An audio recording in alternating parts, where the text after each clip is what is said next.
Vous attendez quoi justement ce soir d'Emmanuel Macron concernant le confinement? Moi, qui me convient pas, et quel que soit ce qu'il annonce, c'est la gestion autoritaire et solitaire depuis le début de la crise. C'est-à-dire que j'ai l'impression de jouer à Jacadi. Là, c'est Manu a dit. Manu nous dit sortez, allez au théâtre. Le lendemain, Manu nous dit on ferme les écoles. Puis c'est Manu nous dit restez chez vous. Puis c'est Manu nous dit vous pouvez ressortir. Puis c'est Manu nous dit couvre-feu. Puis c'est Manu nous dit on ferme les petits commerces. Puis c'est Manu nous dit on se reconfine. Puis c'est Manu nous dit les commerces vont pouvoir rouvrir. Bon, je veux dire, dans le premier temps, au printemps, j'ai pas été particulièrement critique. Pourquoi? Parce qu'on était pris par surprise.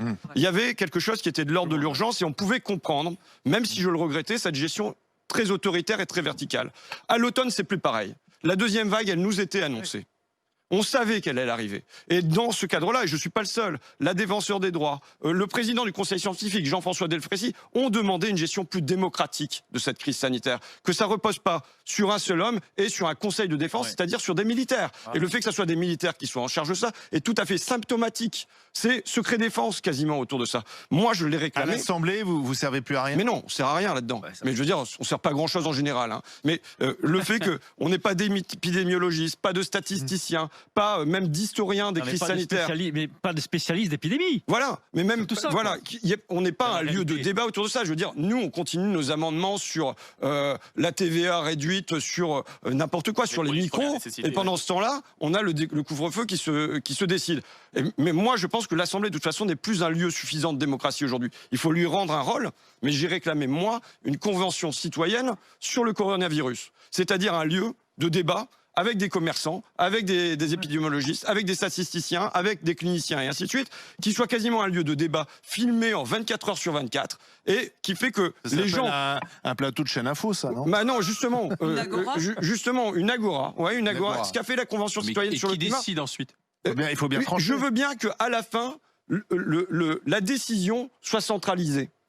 Mais en revanche, qu'il y ait des propositions qui émanent, que ça fasse l'objet... Je pense que ce serait un double avantage. Le premier avantage que ça aurait, c'est plus de consensus sur l'état où on en est. Et la deuxième chose que je pense qu'on aurait, c'est une énergie disponible dans la population. On l'a vu dans le premier confinement. Qui est-ce qui a produit des surblouses dans mon coin ? Ce sont des gens bénévoles qui se sont organisés. Qui est-ce qui a produit des masques? Ce sont les gens qui se sont organisés. Et je pense là que, par exemple, pendant l'été, il y aurait eu un grand appel aux infirmières. On sait qu'il y en a un paquet qui ont quitté l'hôpital public, voire qui ont quitté le soin tout court parce que c'est un métier difficile, pour leur dire « Revenez, on a besoin de vous ». Mais il n'y a pas eu d'appel à l'énergie de la population. Mais même au-delà de ça, François Ruffin, on aurait une vraie démocratie sanitaire. On aurait des représentants élus des patients et des représentants élus des professions soignants, etc., qui seraient véritablement aux manettes et qui surveilleraient, par exemple, l'état des stocks de moyens de protection. On n'aurait pas connu la crise des masques. Parce que tu aurais eu des patients et des représentants de patients en charge de surveiller l'état des stocks, ils n'auraient pas laissé faire ce qui s'est passé. Je suis tout à fait d'accord. Et moi, je l'ai dit, même ne serait-ce que si l'Assemblée était informée toutes les semaines de l'état des stocks, si on avait la possibilité de poser des questions et qu'on ait des réponses précises, ça servirait d'alerte.